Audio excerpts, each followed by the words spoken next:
Everyone, আসসালামু আলাইকুম। কেমন আছেন সকলে? আশা করি ভালো আছেন, সুস্থ আছেন। আমি উত্তর দিনাজপুর জেলার ছোট্ট একটি গ্রাম থেকে আপনাদের জন্য একটি নতুন ব্লগ নিয়ে চলে এসেছি। তো কেমন লাগবে অবশ্যই ব্লগটি কমেন্টে জানাবেন। তার আগে দাঁড়ান কিছু মুহূর্ত আপনাদের সাথে শেয়ার করি। এটা এনেছি। ওই জানে যে বাবা আসবে, ওকে তো আদর করেনি, আদর করবে। তারপর না রে বেটা, কিরম নামাজ পড়লে তুমি? পাটা ব্যথা করছে খুব। পা চাপবে কিছুক্ষণ আগে।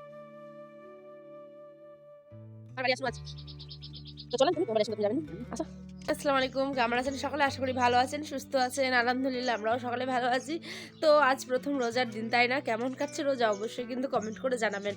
আর হচ্ছে সকালবেলা থেকেই ব্লগটা শুরু করতে চাইছিলাম, কিন্তু অনেক কাজকর্মের জন্য করে উঠতে পারিনি। সেই কারণে এখন বাজে এই দুপুর 11টা থেকে 12টা। এখন মানে পুরো ব্লগটা আমি এখান থেকেই শুরু করলাম। আর আমাদের কলের অবস্থা প্রচণ্ড খারাপ, জানেন? এই যে দেখেন কলের অবস্থা, এই যে মা গো, একদম এই যে এটা আওয়াজ হচ্ছে, জলই কিন্তু পড়ছে না। দেখুন কোনো জল নেই, কলটার এমন অবস্থা। এবার আপনাদের ব্যাপারটা বুঝিয়ে বলি। মানে আমাদের বেশ একদিন দুদিন হলো যে আমাদের বাড়ির কলটা খারাপ হয়ে গেছে, জানেন? তো ভারী সমস্যায় পড়েছি, কিন্তু মোটর তো আছে, তাই না? একটা বিকল্প ব্যবস্থা তো রাখতেই হবে। সেই কারণে সমস্ত কাজ কিন্তু এখন মোটরেই আমরা করছি, মানে জল নেওয়া থেকে শুরু করে কাপড় কাচা, বাসন ধোয়া, সমস্তটা। কিন্তু জানেন, বিশেষ করে সত্যি কথা বলতে গ্রামে থাকি, হ্যাঁ, আর এই যে কল চাটাল একটা অভ্যাস হয়ে গেছে মানুষের, তাই না? ঠিক তেমনই একটা আমারও অভ্যাস। প্রতিদিন আপনাদের সাথে আমি সেখানে কি না করি, মানে কাপড় ধোই, বাসন ধোই, সমস্তটা শেয়ার করে। আর কলটা এত খারাপ হয়ে আছে যে মনটা খারাপ। তো চলুন, মন খারাপ করলে তো আর পেট ভরবে না, কাজ তো করতে হবে, তাই না? তো এই যে সমস্ত কিছু মানে কাপড় ধোয়াধুয়ি করেছি, জানেন, এক গামলা, পুরো একটা কালো গামলার এক গামলা 2 বালতি। তো আপনাদেরকে জাস্ট শেষের অংশটুকু দেখালাম। আর সমস্ত আয়নের আবার ঠান্ডার কাপড়, আমার ঠান্ডার কাপড়, সমস্ত কিছু ধোয়া কমপ্লিট। আর শুকিয়েও নিয়েছিলাম, যেহেতু প্রচণ্ড বাতাস দিচ্ছিল। আর আজ যেহেতু মানে আমি ভয়েস দিচ্ছি, মানে আজ হচ্ছে গিয়ে কোন বার জানো? আজ হচ্ছে গিয়ে কোন বার? সোমবার মনে না, হ্যাঁ রবিবার, রবিবার। আজ তো রবিবার, তাই না? তো আজ ভয়েস দিচ্ছি, আজকেও প্রচণ্ড পরিমাণে বাতাস বইছে। তো চলুন কাপড়গুলো ওদিকে শোকাক। তার আগে ভাবলাম এই যে রেশন থেকে আটাগুলো দিয়েছে, তো এগুলোকে নষ্ট করে কী লাভ, তাই না? আর এগুলো এখন রোজার মাসে কোনো কোনো দিন দেখবেন সন্ধ্যাবেলা ইফতারির জন্য লুচি ভাজতে হতে পারে, কোনো দিন ছিটা রুটি করতে হতে পারে, কোনো দিন আবার রুটি খাবে। তো সেই জন্য এই যে ভালো করে বয়ামটাকে ধুয়ে শুকিয়ে নিয়েছি। আর বলতে বলতেই 4-5 প্যাকেট আটা কিন্তু বেশ ভালো মতো করে আমি কি বলে চেলে নিলাম। তারপরে এই যে আহানের আবার 10 কেজির মতো আলু নিয়ে এসেছিলো, জানেন? তো সেগুলোকে রাখবো কোথায়, সে নিয়ে পড়েছি মহাবিপদে। ভাবছি যে নিচে রাখলে তো আবার যে ইঁদুর হয় সেগুলো খেয়ে নিয়ে পালাবে আর কি।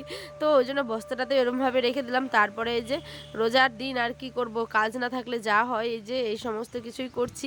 কিন্তু আজ আমি ভয়েস দিচ্ছি, আর এটা কিন্তু গতকালের ভিডিও, মানে শনিবারের আর কি। আর আজকে তো রোজা, তাই না?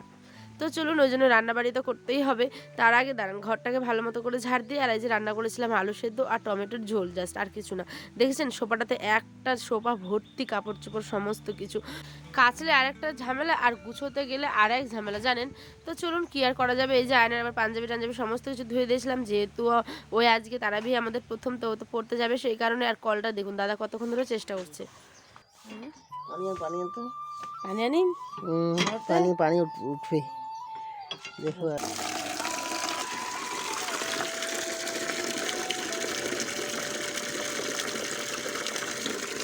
মানে দাদা বললো জল নিয়ে যেতে, সেই জন্য জল নিয়ে যাচ্ছি। অর্ধেক বালতি গিয়ে নাকি কলটার মধ্যে ঢালবে, যদি ওয়াশারটা ওঠে। মানে ওয়াশারটা এমনভাবে খারাপ হয়েছে যে কি বলবে। আর যেগুলো যেহেতু পুরনো, তো অনেক পুরনো এগুলো কল, জানেন? মানে আয়নের আব্বার জন্মেরও আগের এগুলো কল। যেহেতু আমাদের বাড়িতে নতুন করে এখনও কোনো কিছু কাজ হয়নি, মানে বলুন বা মানে কল টল সমস্ত কিছু নতুনভাবে হয়নি এখনও, যেহেতু সবাই মিলে আমরা একসাথেই থাকি, সেই কারণেই। তো যখন নিজের নিজের সবার বাড়ি হবে ইনশাল্লাহ, তখন সমস্ত কিছু পরিপাটি এবং সুন্দর হবে। তো এগুলো বহু পুরনো কল যেহেতু, সেই কারণেই এমন অবস্থা হয়ে গেছে, মাঝে মধ্যে হয়ে থাকে। তো চলুন, এই যে জল তো বেরোচ্ছে না, কলটা খারাপ হয়ে গেছে। তারই মধ্যে এই যে রাতের বেলা করলাম হচ্ছে গিয়ে রুটি, আর করব হচ্ছে বেগুন দিয়ে মাছের একটা তরকারি। তো রুটিগুলো করছিলাম, তার মধ্যে কিন্তু বাড়িতে চাল হয়ে গেছিলো শেষ। যে তো আয়নার আবার দোকান থেকে যখন আসবে রাত্রিবেলা, তো সে চালের বস্তা নিয়ে আসবেই। তো সেই কারণে আমি রুটি করে নিলাম আর মাছের একটা তরকারি। আর এদিকে কিন্তু আয়নের জন্য তুলসী পাতার রস আর তার সাথে মধু খাওয়ানোর জন্য আমি ওকে জোর করছিলাম। দেখছি আয়ন কিন্তু প্রথমে একটু নাক ছিটকেছিল, মানে খাবে না খাবে না। তারপরে দেখছি যে একটু মিষ্টি ফ্লেভারটা যে পেয়েছে, সেই কারণে খেয়ে নিচ্ছিল বেশ ভালো মতো করে। তো দাঁড়ান, এই সমস্ত কিছু তো করতেই হবে, তাই না? কত কিছু আর যে করবো, ভাল লাগে না। আর ক্লান্ত হয়ে হয়ে পড়ি যখন তখন। তো এই যে ওই তো প্রথমে খাবেই না, তারপর ওকে জোর করে খাইয়ে দিলাম, তারপরে একটু এই যে সুজি করে দিচ্ছিলাম। আর এটা হচ্ছে আজকে সকালবেলার কিছু অংশ, যেহেতু মামার বাড়ি যাচ্ছি, মানে মামি শাশুড়ির বাড়ি যাচ্ছিলাম হচ্ছে একটা প্লেট দেওয়ার জন্য, কারণ ওনার মেয়ে সে তো সাজন্যে বা যেটা বেহাবার বলে, তো সে সমস্ত কিছু নিয়ে এসেছিলো, তো আমাদের বাড়িতে দিয়েছিল, সেই কারণেই আর কি দিতে গেলাম। তো চলুন, আর কত বড় ব্লগটা করব। তো যাচ্ছিলাম আর দেখছি যে পথে অনেক লোক, জানেনই তো যে সামনে দিয়ে ক্যামেরা নিয়ে গেলে হি হি করে হাসে, তো ওকে দেখে আমারও হাসি পাচ্ছিল, সেই জন্য আমিও হাসছিলাম। তো চলুন, লোকের এই সমস্ত কিছু তো থাকবে। আর এই যে প্লেট আমার আবার যা দেখাচ্ছে প্লেটটাকে। তো চলুন, আমি তো নানি বাড়ি চলে এসেছি, আর নানি কি বলে শুনুন। আমার বাড়ি আসনু আজ, তো চলেন, তুমি তোমার বাড়ি আসুন, তো তুমি যাবেন না, আসো চলো।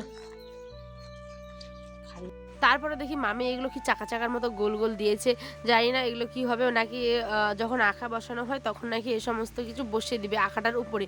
তো যাই হোক, হলে আপনাদের সাথে যদি পারি তো শেয়ার করবো। তার আগে যে নতুন ব্লাউজটাকে একটু মানে কি বলে হুকগুলো একটু টাইট করার জন্য দিচ্ছিলাম একজন দর্জির বাড়িতে। আর আয়নের আব্বা কিন্তু রাত্রে যাবে হচ্ছে গিয়ে তারাবি পড়তে, যেহেতু আজকে প্রথম তারাবি, তাই না, সে তো মিস করবেই না কোনো রকম, তো সে বেরিয়ে পড়লো আর চলেও এসেছিল। দেখুন আয়নের সাথে কি কাণ্ড, ওই জানে যে বাবা আসবে, ওকে তো আদর করেনি, আদর করবে। তারপর না রে বেটা, কিরম নামাজ পড়লে তুমি? পাটা ব্যথা করছে খুব, পা চাপবে কিছুক্ষণ, আধ ঘন্টা করে। বাহ, কাজই পাইনি। কাজই টাজি না, কাল থেকে নামাজ বন্ধ ইস, বাড়িতে।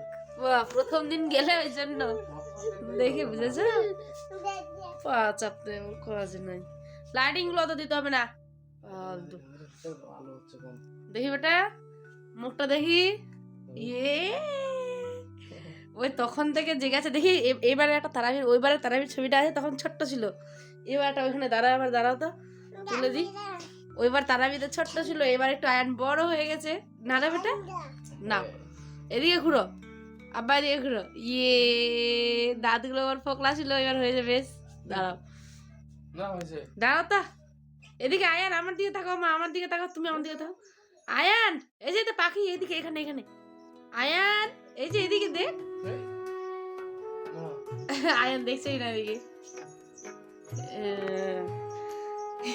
একটা আপ দিয়ে, একটা আপ দিয়ে তুলো না, একটা আপ দাও তো বেটা বাবাকে, আর একটা তুমি দাও, একটা ওকে আব্বাকে দাও তুমি। সুন্দর, খেতে হবে। ওকে ওকে খাইয়ে দিয়েছি সমস্ত কিছু, ওষুধপত্র সমস্ত কিছু রেডি, এবার বিছানাও রেডি, খেলে ঘুমাবে। এই তো সুন্দর লাগছে আমার বাবাটাকে। ও ওই এই ওর মুখটাতে বেশি মানাচ্ছে না, ছোট্টতে। আর একটা টুপি ছিল, ওটা কই গো? আর এই তাহলে চলুন, আজ এই পর্যন্ত, দেখাবেন অন্য একটি ব্লগে। সকলে ভালো থাকবেন, সুস্থ থাকবেন, আল্লাহ হাফেজ। আর পবিত্র রমজানের সবাইকে জানাই শুভেচ্ছা, আল্লাহ হাফেজ, টাটা।